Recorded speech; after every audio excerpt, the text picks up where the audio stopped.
Hey, what's up? This is your girl, Taylor Wilde. Welcome back to Wilde On Season 4, the podcast where you get the insider's view of the weird, wonderful, wild world of wrestling. On Wednesdays. Today's guest is a sister knockout and was trained by one of my on-screen rivals, Caleb with a K. So I shouldn't take her infancy in the world of professional wrestling lightly because she has been trained by some of the best. Don't let that southern hospitality fool you. Just because she was born in North Carolina does not mean she's a debutante. Homegirl is a beast, a self-proclaimed cannibal. Ladies and gentlemen, my girl, Savannah Evans. Are you a single lady or a lady in a relationship? Single. Perfect. Okay. Are you on dating apps? Not currently. Have you had enough of the dating apps? Yeah, I feel like I've tried enough of them just to be like, and then you kind of get that moment, well, what am I'm missing out on something. So let me go back to this dating app. And then you're reminded, oh yeah, this is why I left. This is hell. I'm currently in hell. So I do this weekly where I'm like, oh, I'm deleting them all. I'm going to meet somebody in the wild.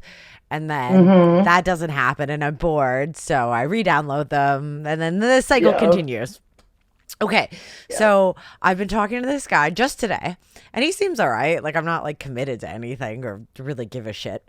But I am a sober lady in terms of alcohol. I don't drink anymore.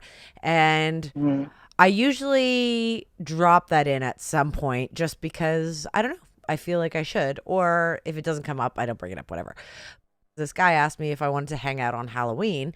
And I said, yeah, sure, no problem. And he told me he was doing Sober October. And I said, oh, good for you. I've been sober since January. And then he spins it on me and he says, oh, I don't think I can hang out with people that don't drink. And wow.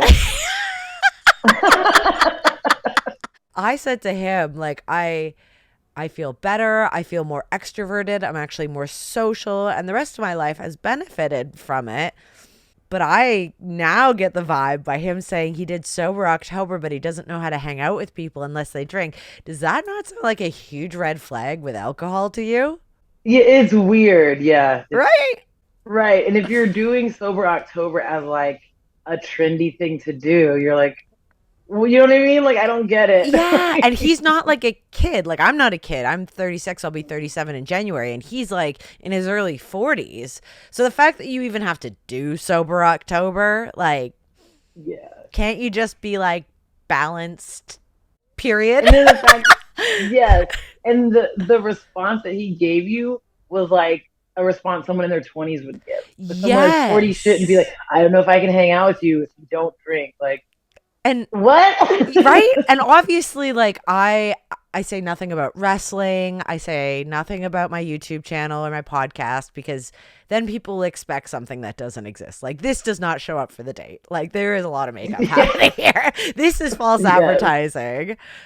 Let me ask you, tell me your most horrific dating story.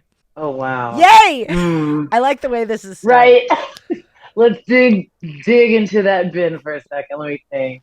I was hanging out with a guy, and I thought it was going to be a very casual date, like almost just hanging out. Okay. We went to a bar and restaurant. Okay. He didn't order any food. He just drank.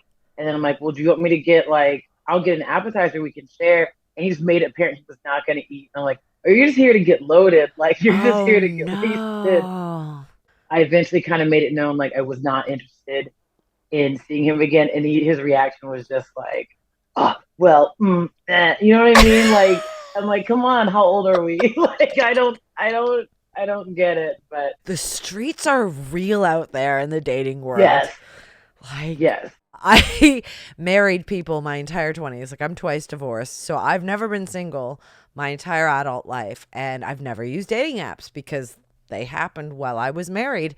And so this is my first time. And it is like wrestling is like a circus.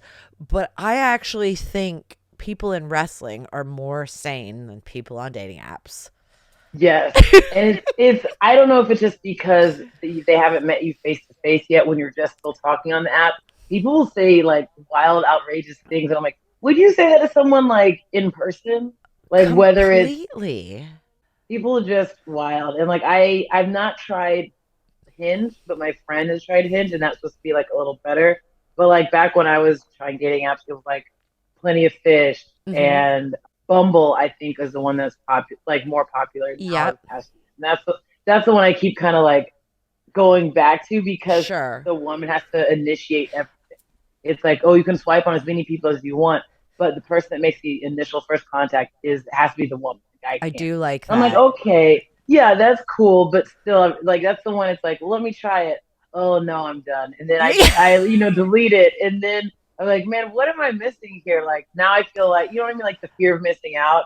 So then I Yeah. hop back on. And I'm like, oh, this is why I left. Let me get back off. Like Yeah. it's just crazy. It's, you know what? They say one is better than the other. I'm on Hinge, Tinder, Mm. and Bumble, and shit's all the same, really. Like Hinge, you have to put a little bit more effort. So I do think it's a little bit.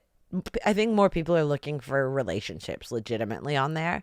And I Mm. think the other ones, I don't, it's just like you said, it's like the fucking Wild West out there.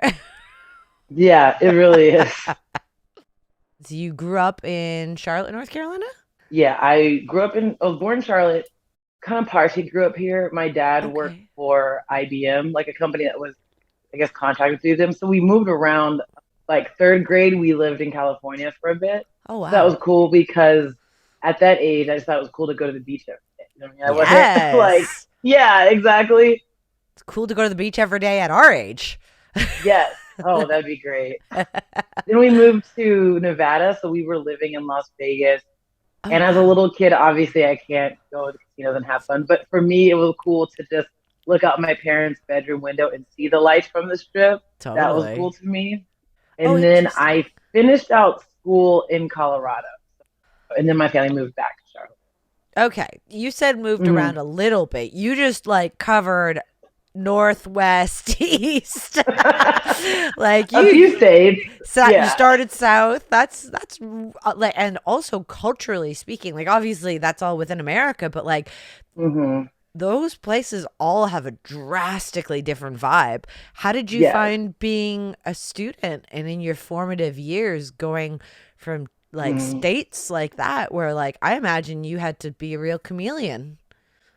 Yeah, I think as a kid, I was at that age where I enjoyed meeting people. Now as an adult, I'm like, I would rather just kind of hang out with my dog at home. But at Same.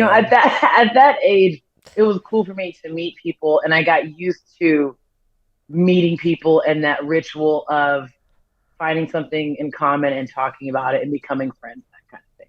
Okay. And it definitely, like looking back on it now, I was like, I'm grateful that I did get to, like you said, a lot of cultural diversity and people with different Yeah. backgrounds and different mindsets and stuff. Because meeting people at a young age, it opened me up to okay, there are other different types of people out there, Yeah. rather than friends that grew up just in Charlotte and they've never been outside the state and that kind of thing. So I'm very thankful for stuff like that. It kind of sucked to move around and like lose that group of friends, then have to make another group of friends. Yeah. When I moved to Colorado, one of my friends told me this like years and years later. He was like, "Yeah, I just thought your accent was cool, and that's how we became friends because I just wanted to hear your Southern accent." And now I Oh, don't have a that's Southern accent. not at all. It used to be really bad.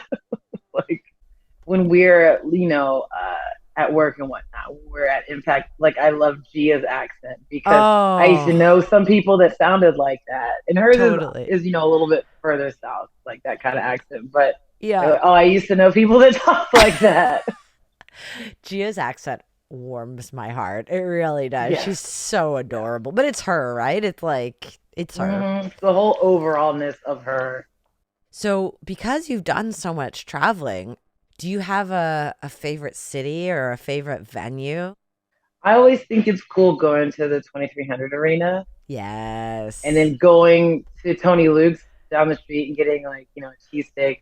Like that's cool to me. Yeah, Or going to New York and going to like making a stop after the show at a bodega and getting like a chopped cheese or something like that. Like I totally. think that's cool. 'Cause I didn't grow up with that authentic versions of that food. Right. So I always think that's cool. And then we were just in Vegas here, obviously recently. Yep. I love Vegas, and I'm not even like a gambler or anything like that. I just like going and the sights and the food and stuff like that. Like I've gone twice to the Mob Museum, and I love that. Like very vintage, cool stuff. Oh, They just have cool. a lot of cool stuff to do in Vegas outside of just gambling. I think a lot of people don't even consider Yeah. Oh, that. Killer Kelly and I, we're not party animals and we don't gamble. So we were Hmm. disappointed because things that are not gambling or drinking are not open past 10 o'clock or open before Oh 10 yeah, a.m. So we didn't get to yeah, do anything. yeah, Wow. Fremont Street is like, I'd been to Vegas before, but I think I just did like the more classic hotels. And this was when I yeah, was drinking and I bar hopped.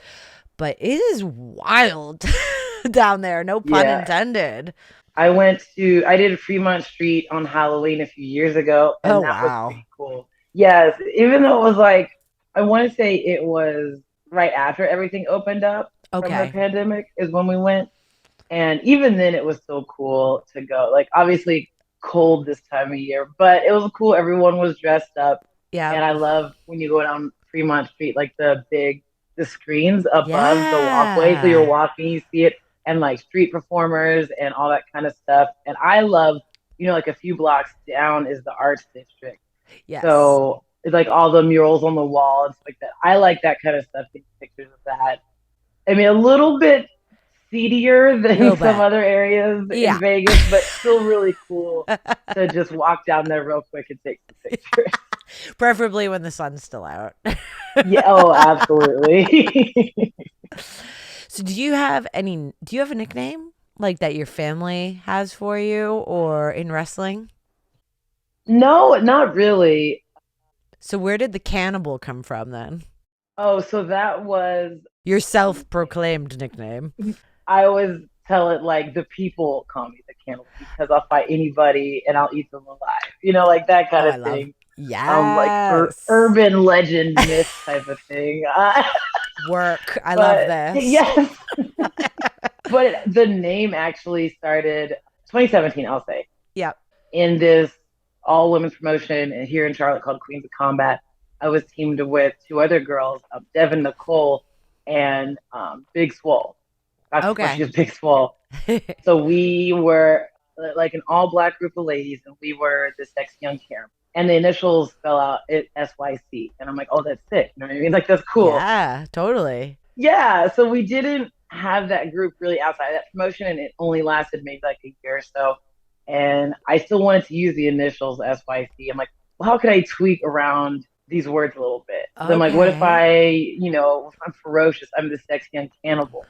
I'm like, I can still keep the initials as cool. So it kind of started, I guess, for fun, and then I'm like, no, let me actually roll with this. Yeah, And later I yeah. abbreviate. Yeah, I love it because I don't think any woman really has that. Well, okay, cannibal is very different than killer. Like, Killer yes, Kelly, the yeah, can those are two hmm, separate sides of the thriller horror spectrum, but I love so much how far the diversity in women's wrestling has come because 10 years yes, ago, no woman was associated with any type of killer, any kind of horror, not really. Like Awesome hmm, Kong, like she was a beast, she was a force to be reckoned with, but she wasn't like it's so different now. Like it's equally sexy to be fierce and strong as it is to yes. be, you know, the opposite side of the spectrum, whatever that is for you, the opposite. You Hmm. know what I mean? So, We're not all the same, whether it's wrestling style, looks, gimmick, whatever have and I think that's where the knockouts have always shone is having diversity. I was actually just talking to someone maybe like a day, like yesterday or 2 days ago, and they were like, "Yeah, I know more about what the women in Impact are doing than the guys are. Like it's just such a cool group of girls, very dynamic." I'm like, "Yeah, I agree. I think a lot of people Impact for the knockout, like how we're so different than a lot of the other women's." And isn't that so fucking badass? Like Mm-hmm. the to think, I guess it would have been 2008 when the knockouts, when I was originally first there, when we were given. I started watching wrestling late '97, early '98. Okay. So Attitude Era. So Yep. that's what caught me into wrestling. I think for a long time I didn't realize it's something that you can actually do. I just liked watching, you know what I mean? And then I Totally. realized, oh, there's schools, and you can go get trained to wrestle. Yep. I would say the thing that drew me to wrestling is just the spectacle of it, at a young age, just being like, oh my God, this is huge. Like they say, larger than life. Like that's what drew me to And wrestling. what would you say, because we are in this era where we're really pushing the envelope, women are taken way more seriously as wrestlers, not just, well, that was good for a women's match. Would you say Mm-hmm. you've experienced any adversity or any challenges as a woman in the business? I think the way that I have presented myself in the past and maybe even currently, I guess, it was a challenge for me because I didn't want to be like, oh, this is the overly sexual female wrestler. You know what I mean? I wanted to Absolutely. be the wrestler and go out there. And I think that was cool and worked out for me in some avenues, but also because I didn't have as much sex appeal, it hurt me a little bit. Mm-hmm. I would say maybe situations like that where I Yeah. wasn't the first person that promoters thought of when like I want to bring this wrestler, Mm-hmm. because I wasn't presenting overly sexy. I was just, hey, this is me as a wrestler, respect my work, that kind of thing. You know what I mean? You grow, you learn, and you grow that there's not compromise, but you know what I mean. There's Oh, different, yeah. Flexibility. yeah, exactly. It's obviously like a very introspective thought that you have. Like, I'm not getting booked because I present this way and I'm Mm-hmm. more of an athlete. I'm more of a serious wrestler. I'm not giving sex appeal. However, what I hear is that absent of how you dress, you already are beautiful. You are Yeah. sexy. You are a woman and you Mm-hmm. are an athlete. So to me, anyone can, look sexy per se, but putting the work in as a wrestler actually makes you different. So, but I get what you Mm-hmm. mean. Like it's more of like a cheap trick to be like, yes, but I wear very little clothing. And then the guys go, yay. But then you step in the ring and you Yeah. can't do a headlock. And it's like, well, great. Mm-hmm. I was just very stuck in this. I want to be seen for my wrestling and realizing, okay, but it is about more than just that. And It like you said, is. being flexible with different things. It took me 16 years to step into what I would refer to as like my divine feminine power because, like you, I wanted to be a Mm-hmm. wrestler. I wanted to be serious because Yeah. I knew I looked like that blonde little, like, that like a Trish Stratus kind of wannabe, but that's not what I Mm-hmm. wanted to be. I wanted to be a wrestler. However, you can be both to whatever Yes. makes you feel sexy. And that's what I think is like Mm-hmm. real feminine power. Yes, absolutely. Like I look at someone like Jordan Grace and she's a serious wrestler and she's done this incredible glow up and she was beautiful to begin with, but I look at her and I Mm-hmm. think, damn, that's a strong, beautiful woman and you can be all of the things. Where did Savannah Evans draw inspiration for your character? Was it something you just felt inside? Was it from film? Was it music, fashion? Like, where do you get your inspiration for your persona when you step in the ring? I wanted to have the look of tough MMA fighter, Oh yeah. but also just be like a badass. Yeah. So I started wrestling in 2014. Mhm. And prior to that, I really loved, movies where the lead female character was badass. She was not typical, like she wasn't girly girly. And I grew up, like a tomboy. So Yep. I love the girls that were like that. That kind of character really inspires other women to get into the business because it Mm-hmm. probably caters to more of a diverse crowd. Like, for example, the singer Pink, who kind of dug out her own niche. Like, she has muscles and she can sing and she's strong and she does this amazing aerial stuff. And there's probably so many women out there that thought I could never be in that industry. But then someone like Pink comes around. I feel like you've really carved out your own niche for other women coming up in the business and little girls at home. Is that kind of always the character you wanted to be? Like when I started doing intergender matches, Yep. so I'd be at the merch table, after having a match with the guy, and the little girls would come to the table. Oh, you kicked his butt! Like you were so cool. And just seeing these little girls, it like you know what I mean? It warms the heart and it really puts things into perspective for I you. get it. Like, oh, okay, I am really impacting kids, where, little boys or little girls. Yes. Like it's, you know what I mean? I have a friend who has a biracial son, so he's half black, and she's like, he loves you. He saw you in person for the first time, and he looked at me and said, "Mom, she looks like," and stuff like that really gets me too. You know what I mean? Oh, I representing. completely get it. And I think too, like, it's easy to just say, we're inspiring young women, but you said something really important. We're inspiring young men too, because they see that women can be strong. They see that women can be equal competitors, and we come in different shapes and sizes, and all of them are beautiful. Absolutely. Is there anything that our listeners or Impact fans or your personal fans, is there anything you want to debunk? I feel like there's not a lot of information about a lot of female professional wrestlers out there, aside from where you're born, how tall you are, maybe a few fun facts about your wrestling history. But is there anything you think people would love to learn about you that they wouldn't be able to just find on the internet?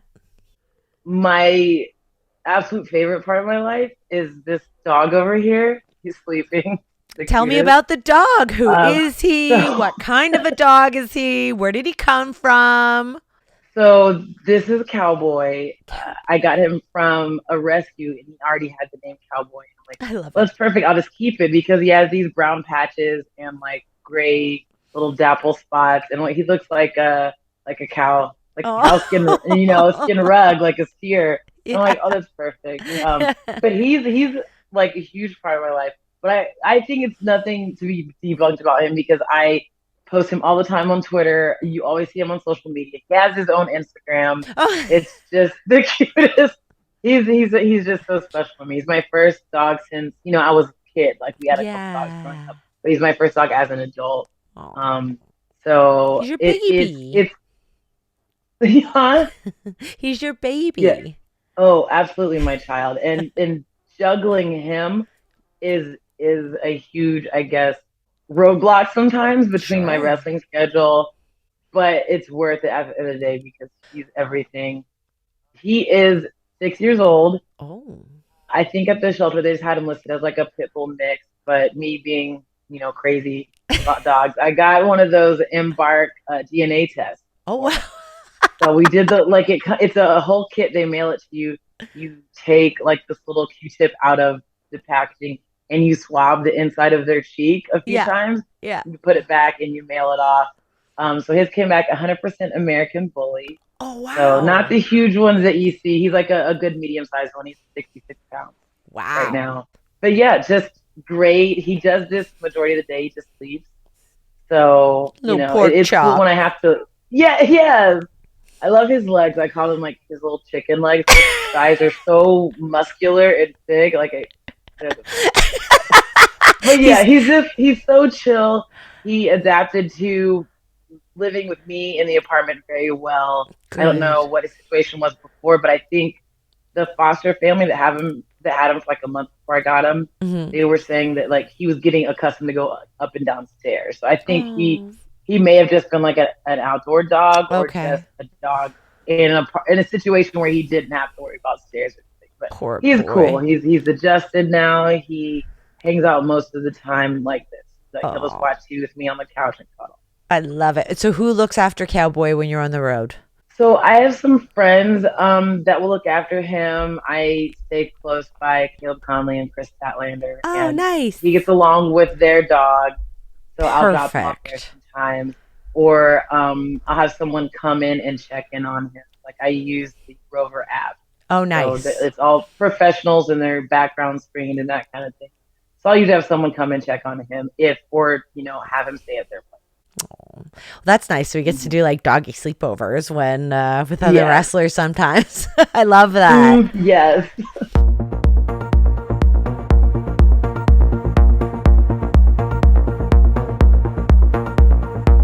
Let's do my top 10 tailor-made questions. It's like a speed round, but don't feel rushed because I want to hear everything you have to say. All your answers are fucking money. Okay, so name one beauty product you cannot live without. My cousin over the pandemic got into Mary Kay makeup. Oh, yeah. she'll send me stuff sometimes, and I'm like, oh, this is cool.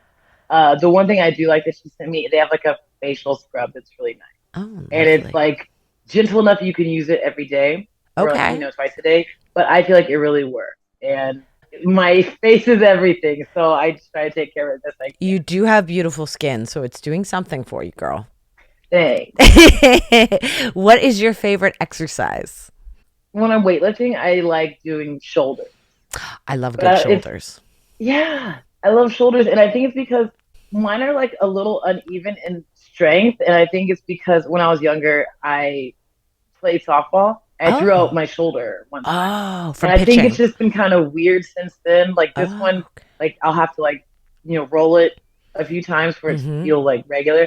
But I like doing shoulders because I can watch the progress Oh, that's in cool. the good one compared to the not so great one, and just watch it improve and do its thing. That's I such like a functional, like super answer. I just like making my shoulders big so my waist looks tiny. Yeah, I mean that's actually the real thing because so I have the hips from genetics, Totally. and I'm like, well, let me get these shoulders wide so you can get that hourglass We going. don't want the hips or the booty to go anywhere, but we do like to Right. increase the shoulders because That life. illusion. Yes. Yes. What is your biggest pet peeve? When people merge or make turns without their signals, and I know some people are like, oh my God, whatever. It bothers me so much I'm with because you. I could have adjusted my speed accordingly and been more aware if I knew you were turning and now I have to Totally. slam on the brakes at the last second. Or you know what I mean? Like Oh, I try to get it. merge and I see you're merging and I have to go back. I don't know. I just I think, driving in yeah, general bothers me because there's so many people doing other things other than just driving. Like yeah. on their phones, doing their hair, doing their makeup, yelling at the kids or whatever have you. I'm like, no, just drive. Just Just drive. do the driving. I know it's really Yeah. scary now. Like everyone is on their Mm-hmm. phones while they're driving. Yeah. Like now I understand why we are moving to these self-driving cars because we are all a liability out there. We really are. Mm-hmm. Who is your celebrity crush? For the longest, and it still continues to say it's The Rock. So Oh that's an easy yes. one. Yeah, He can solve world hunger and world peace with his smile, I think. absolutely. If he runs for president, he's got my vote. Same. I don't even care what he represents. I'm just like, yes. Yep, exactly. Who is your favorite band or artist? When I was younger, I loved like Nelly, Ludacris, like Yep. those kind of artists. I'm really into The Weeknd now. So Ooh. I love The Weeknd and I love Rihanna. I love me some Riri. Mm-hmm. She's so fierce and beautiful and Yeah. talented and good choice. Okay. Mm-hmm. Do you have a secret vice like drinking a glass of wine in the shower?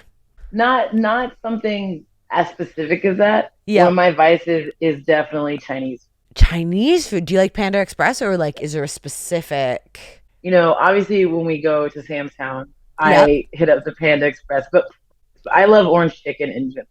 Orange chicken, Like give that's me your give me some orange chicken and I'm set. I don't actually think I've ever had orange chicken. I'm going to be honest. Pretty good. I'm not living my life. I need orange All right, chicken. Cowboy saying hello. Oh, hi, sweetheart. Say Oh, hi. look at that big mush mush. His eyes are so blue. Yes, he has one blue, one brown. Oh, I'm getting oh my God, he's such a You big look, sucky you look. poo. Hi, cowboy.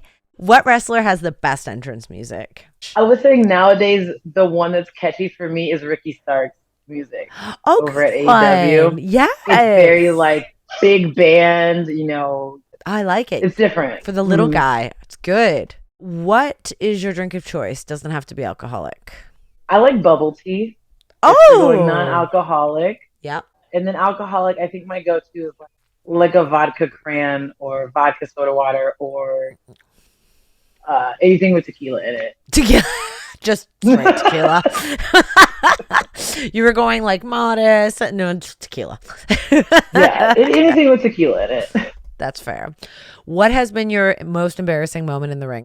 I know there's obviously been embarrassing moments in the ring before. But my recall is not great. Like you blocked it out. Like I'm thinking like, no, I'm good at that. Like if I find something really horrible, it's just I get it out of my brain. Like I don't want to think about it. I don't want to dwell on it at all. It's just like, no, forget that happened. It didn't happen. It's not a thing. No proof. I mean, like that's a real strong survival mechanism. Okay, so this one time I was giving this girl a body slam, right? Yep. I reached out, I scoop her up. I'm like, oh, there's pee on my forearm right now. Oh, like, that was a lot of pee. Yeah. Mm-hmm. Yeah. It wasn't a lot, but I was like, oh, my forearm is wet. She had previously peed herself before this moment, and now I have that on me. So the rest of the match, I was like, oh. That's great because we are getting to the end of the season and no one has talked about getting pee on them from somebody else peeing. And I feel like it's a rite of passage as a woman who is a pro wrestler. You're going to pee a little bit. It's going to happen. Our ovaries are playing pinball in there against our bladder. So I'm really glad you brought the other side awareness out there that not only may you pee, you probably get urine on you, but it's sterile, whatever. It's fine. And at the end of the day, it's like, okay, well, that happened and we're going to move on. You know what I mean? It could happen to anyone, really. We're going to move on and block it out. Yes, exactly. Where can our listeners find you on social media, OnlyFans? Where can they find you? So I do have a Facebook fan page. I barely use it, but if you're interested, it's Savannah Evans on Facebook.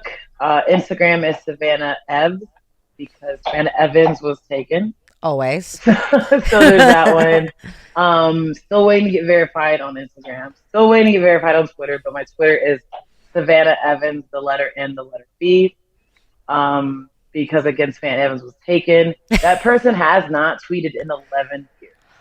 So I really would love to petition to free up that name so that I can use it on Twitter. They're just holding it over your head, bastards. Yeah. So I do have other links there as well. Like I have the full, what's it called, the link tree with my pro wrestling tea store, my OnlyFans, my big cartel shop, my Amazon wish list. So anyone can go there, check all of that out. On my social media, I tend to post like more, I guess, on Twitter, like my upcoming dates, stuff like that. Where you can check. Perfect. That's what I need to hear. Where are you going to be? Where can our fans see you? I'm the number one contender for the heavyweight championship. So I wrestle MV Young for the title this weekend. Love it. Yes. And then I get to have Halloween off and chill at Cowboy. Good. Yes. Are you going to dress him up? So I was thinking about it, and it might be too late now, but I really want to get him. It's like a hat, and it connects under his chin. But it's like little bull horns and little bull ears. Oh my God, that's so cute. And I think that would be adorable for him. I love it. Yeah. Okay, you've been such a good sport. Last one, finish this lyric.